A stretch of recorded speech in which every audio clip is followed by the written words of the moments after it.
Hey Wild Ducks! Welcome to our technology podcast. It's my pleasure to introduce the avatar of your host, Jerry Cuomo. Thank you, RJ. Welcome folks to the Wild Ducks podcast.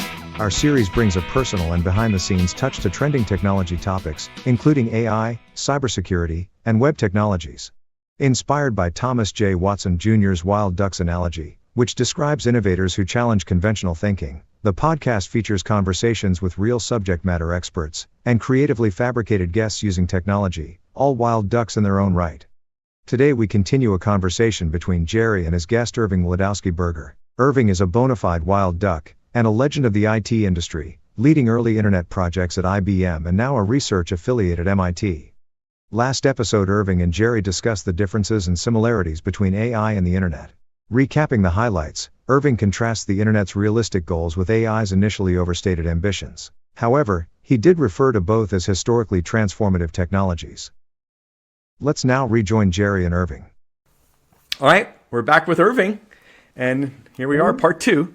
So let's just jump right in. We were talking about, super intelligence, and I think we're starting to edge towards social and economic impact. Right.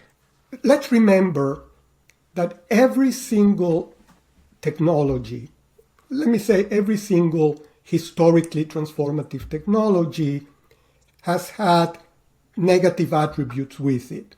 Automobiles have been incredible. There is no question, but look at all the pollution, look at how many people die every year from car accidents, and so on. And, we cope with it, but right. It's still a struggle. And the internet has been incredible.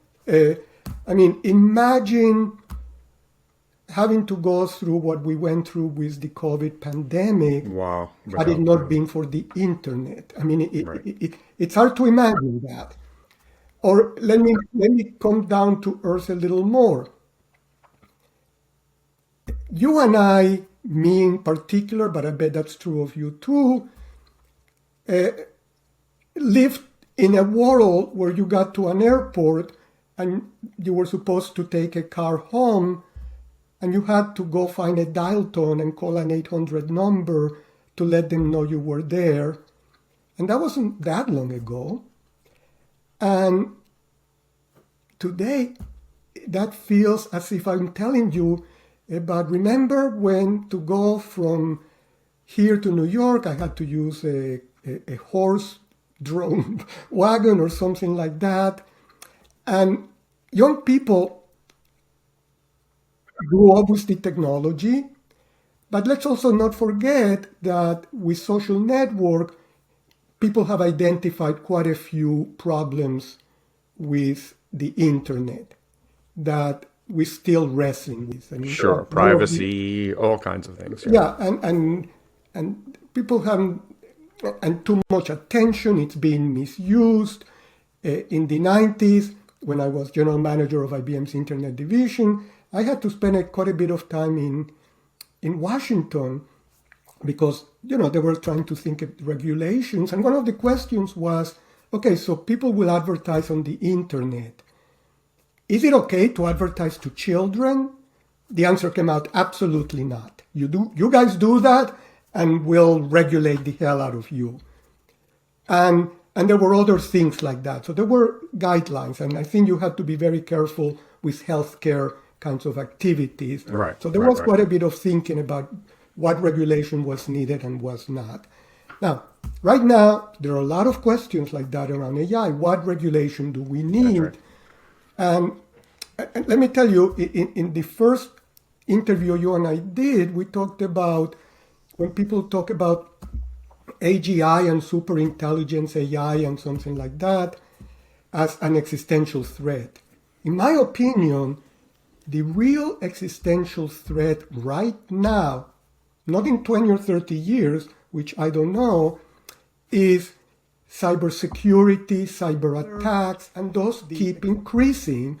And there is no question that AI makes it possible for me to get a call that sounds as if it's my daughter saying, Papa, I'm in big trouble, do something, I need you to do something for me. And it's not Zara. Right. It's something that can really mimic the word and so on.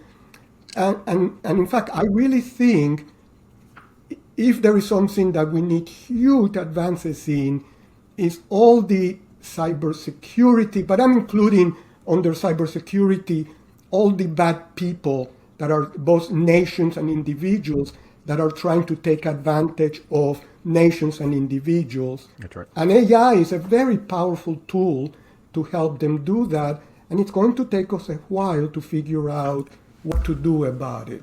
We haven't figured it out totally with the internet without AI, let alone That's a good point. doing it with AI. So that's what I'm really worried about. Yeah, no, that's such a good point. And as I said earlier, I think there's two parties involved. There's the technology providers, and then there's the consumers. And I think both have to mature. It's not one or the other, but maybe the bulk of it should go to the tech providers initially. It has to, because the consumers, especially if you're in a hurry and you make a mistake, it's too difficult. And if you say, well, what should they do? I don't have a very good answer. And I'm part of a group at MIT that is very involved in cybersecurity. It's a really difficult problem. It's really, really difficult. And the bad guys, which include nation states, have some of their top people involved in this. So this is not just done by isolated bad people. Yeah, I like to think we've learned a lot over the past couple decades in the internet. And while problems change, I think we can always draw inspiration from existing solutions. So when we think about digital identity and two-factor authentication, like being able to apply that to AI, to have it, no question.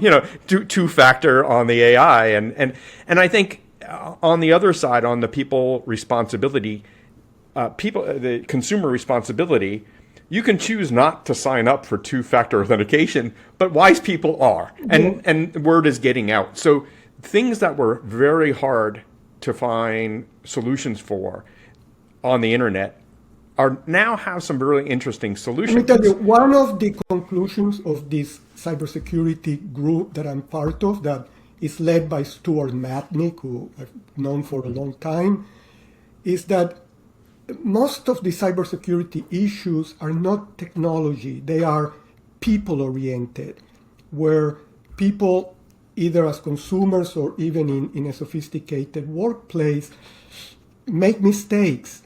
And that's when bad things happen. So there is a lot that has to be done. There is no question, and we need to learn how to do that. Is there an element of Darwinism here, like our species evolving with technology, evolving the survival of the fittest, meaning the companies that provide the most ethical, trustworthy approaches will likely be the companies that form bonds of trust with their user base and maybe get elected to survive. And same with the people, the folks who keep making the same mistakes over and over again may not, quote unquote. So Jerry, you mentioned digital identities. Yes. There is an effort at the Linux Foundation to have essentially open source digital wallet software, because the digital identities belong in your smartphone, and they belong here so that every interaction, every phone call gets checked out by the identity managers. And if they think that they are interacting with something that doesn't feel right, then they'll do something. Now, why do you need the Linux Foundation? Because the problem is every vendor, in my Apple iPhone, I have the Apple Wallet, Google has a Google Wallet, Samsung has a Samsung Wallet, every financial institution has its own app, and having each one of them handle it separately instead of having a common base, as you and I know, I love this conversation. And, I was going to ask you in a minute to take out your crystal ball and look into it to talk about the future. I think you started already. I do agree that as the internet evolves with things like shared digital wallets based on open standards, that's going to give AI infrastructures with so yes. that every company doesn't have to do it from scratch. That's right. So that you have standards, as you said. That's Yeah, by the way, that's a very difficult problem. It sounds simple, but there are so many moving parts here. It is, but I think what you're implying is that said chatbot should have a registered digital identity. No question. Where you can trace it, you can verify it, and say, yes, I am. And your smartphone, if all of a sudden some website wants to talk to you and it feels something isn't right here, will alert you. Something red will show up. Yeah. Now, you may still want to get around it, and depending on how it's done, I guess if for business things, the business will say, absolutely not, Jerry. But that's the kind of stuff that we need to do, and it's doable. There is no question that it's doable, but it's not doable without technology assistance of the kind we're talking about. That's right. And I think maybe we've come full circle here, and in the sense that one of the big breakthroughs of the internet was the creation of these amazing web browsers like Netscape that made, I think initially AI was going to be called something with the word complex in it. The internet was extremely complex back in the early days. And you had to be a Linux programmer to use it. Right. But just to see that little lock icon close, to know, I don't need to understand HTTPS or RSA, but I know that I've been trained that when that thing closes, there's a secure handshake that took place, and now I can trust the website that I'm talking to. Right. If we can now bring that forward to AI, and I think similarly, when we started working on e-commerce at IBM, there were all kinds of technologies because people said, Irving, nobody's going to trust their credit card to buy things online. They were saying that in 1997, 98. That's right. And we need, different kinds of things. And it turned out that, normal authentication, I forget the name of what we all use now, was good enough. People are using it. There is some degree of fraud. Credit cards eat up some portion of that. But e-commerce has flourished. That's right. This gets back to your point that we co-evolve with our technologies. Mm-hmm. And so we've co-evolved when it comes to e-commerce. There is no question about it. But I don't think we've co-evolved when it comes to phishing, PHI phishing, cyber attacks, identity theft. We have a lot. The smart people know what needs to happen, but these are problems that need a lot of work. Yeah. Well, Irving, I can talk to you literally all day, and I think we have talked all day from time to time. So I'm glad, our audience gets a glimpse of one of our conversations here. So thank you so much for this wonderful conversation. I hope they get a glimpse of how much fun you and I have in these conversations. That we're exchanging a lot of very good information, but we really enjoy it. Yes. Okay. Thank you, Irving. Take care, Jerry. Okay, that's a wrap on this two-part discussion between Jerry and Irving, discussing the similarities and differences between the internet versus AI. Check the episode description for additional reference material. Speaking about AI, did you hear Jerry has a new book out called Think Artificial Intelligence? Jerry is donating royalties to the St. Jude Children's Research Hospital. So, buying is really a form of donating. Once again, we'd like to thank Irving, and we'd also like to thank you all for watching. On behalf of Jerry Cuomo, IBM Fellow, and Wild Duck, see you again soon. Bye.